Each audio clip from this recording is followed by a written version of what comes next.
Daily life in radio changed since podcasts became mainstream, and what keeps live radio exciting and competitive? Sure, that's a very loaded question.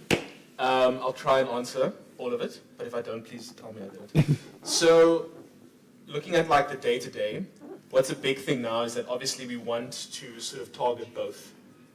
You can really take what you do on radio and sort of make it into a podcast. So there's a big emphasis now on when we are sort of taking like content during our shows, that it be podcasted, that we sort of take that audio and put it onto our website, put it onto our sort of podcasting platforms. People can also hear and sort of have that on demand. Whether that's just normal content pieces, interviews, obviously a big one. If you're going to have someone in for an interview, you're going to want to make sure that you take that audio, put it out there, so anyone can listen to it on demand. Because I guess that is the biggest benefit of having a podcast. That it's on demand, and I think that's in general what we're seeing with streaming. I mean, that was the big appeal of streaming, was the fact that you could just at any point go onto Netflix or whatever, and there's your TV show. You can watch it. You can maybe even watch like the whole season of it. So that's the big appeal with podcasts, is that it's there for you whenever you want it. If you can't listen right now, you can listen again. So we're trying to sort of bridge that by making sure that whatever's happening on air, we're also putting online so people can access it. This also includes things like social media. Obviously, that plays a massive role. I think that's the biggest way that radio has had to adapt, is including social media a lot more. So seeing a lot of like live streaming, especially, well, live stream big interviews that we have, just so that there is that sort of crossover between on air and also online. And yeah, most of the time when there are big things happening, we'll have like a special social media team come in to actually film it as well. That will be released as a video afterwards. So those are sort of the ways that they're like radio's making sure that there is that bridge between podcasting and online presence, but still obviously what's happening there. I think radio's biggest appeal is the sort of instantness of it. There is a very immediate connection that you have. Someone was saying like, oh, I really love podcasts, but I wish there was a way that I could like talk to the podcaster, like while they're chatting. And I was like, If only that existed. Like, that's crazy. That's what radio is, you know? Yeah. Radio thrives on audience interaction. Obviously, if you listen to a radio show, they'll always ask for your input. And I think, obviously, I experienced this to a degree at UCT Radio, obviously. But yeah, being at Good Hope now, which, you know, it's a regional radio station, part of the SABC, it's crazy just seeing how something that I say will immediately get many, many comments. I'm mainly in sports, obviously. So if I say anything that people don't like or do agree with, I will very quickly know, because there will be WhatsApp messages coming in. And that's great. I mean, you get to hear in real time what your audience thinks. You get to engage with the presenter.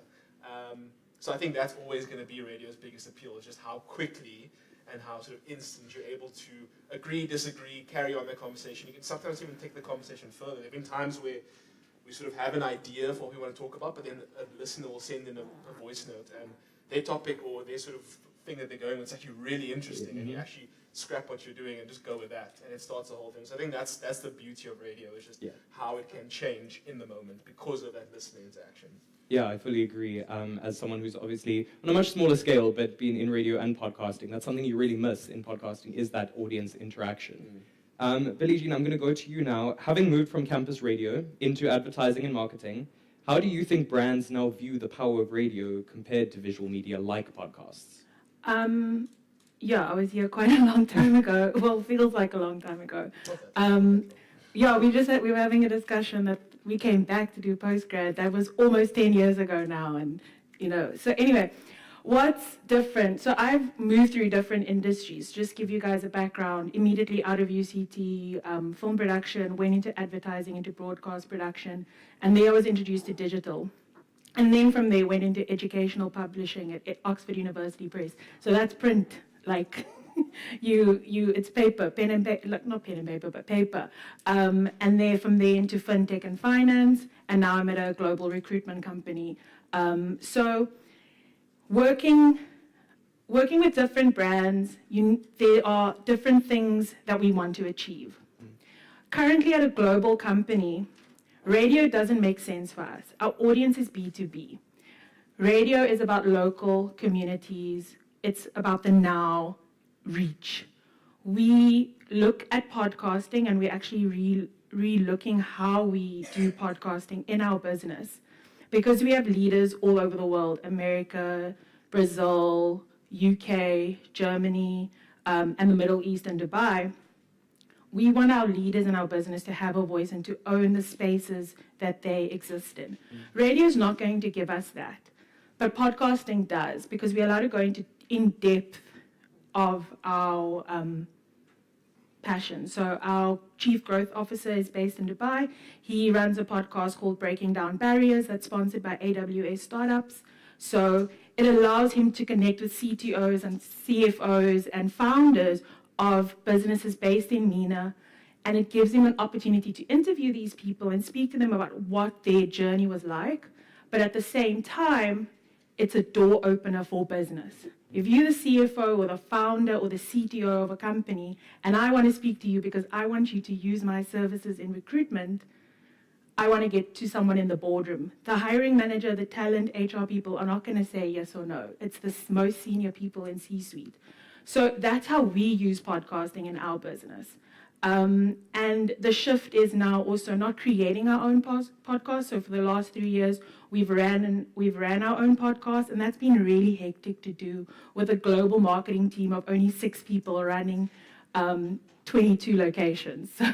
So we've decided we're rather going to invest in powering podcasts, so sponsoring them. So where are our audience listening? So you can start your podcast. How do you get that audience to engage with you? If you don't have big names, you don't have a famous person, influencer running that, it's really hard to get audience numbers. And I'm speaking from someone that the LinkedIn account that we run has 22 million followers. So that's not Instagram, that's not Facebook, it's just purely LinkedIn. The podcast numbers don't match the LinkedIn engagement. So it's what we've decided is we're rather going to, A, invest in our leaders to have their own audiences as a BD tool, and then 2, from a sponsorship perspective, sponsor and power good podcasts that reach the audiences that we want to. In terms of radio, at the previous company I was at RSA Web, an internet service provider, radio is really important for us to connect to our audiences on the local ground. So it all depends on what you need to do. If I need to reach a particular community, most likely the most influential people in that community is going to be local media. It's going to be your local newspapers, and it's going to be those radio stations. So, meeting, when you're going into Knysna and Sedgefield and all over the country, meeting with those small community radio stations are really important because they connect you with the players. And also you can connect and do other things. So it's not just about money making. There's also the CSR aspect of what is those community stations are doing, and commercial stations are doing good work in those communities, and how can brands support that and leverage off that. So there's space for both. It just depends on what you need to do and where your brand or your business plays. Yeah. That's a really insightful answer. Thank you. I think we've all learned a lot from that. And I think the humanity and the humanness that you emphasize is so important, because I think it's what our industry tends to forget quite often, especially in the shift. Yeah, can I just add something Yes. on there? It's about the tools are changing every day. I mean, yesterday we discussed how can we get out short clips faster. We use Descript to do quick editing and turning audio into, like, transcribing it so we can write articles and white papers, and it's not just the podcast, it's not just the interview. And then we discussed Opus Pro. How can we use that to create those short clips? Because again, it's about timing. But the point is, the tools and the mediums are going to change. The narrative, the storytelling is always going to exist. It's just about using what makes sense for you at that time. Absolutely. Speaking of those changes, now Duncan, you've bridged the creative media and the fintech industry. These are two industries that thrive on innovation. What lessons do you Having a bit think? of mic trouble. Oh, sorry. I'd like a very, You guys need to grow here. I have a very big head, so I'm like trying to adjust this. Whatever works for you. I still sound okay, right? We're radio presenters, we adapt. Exactly.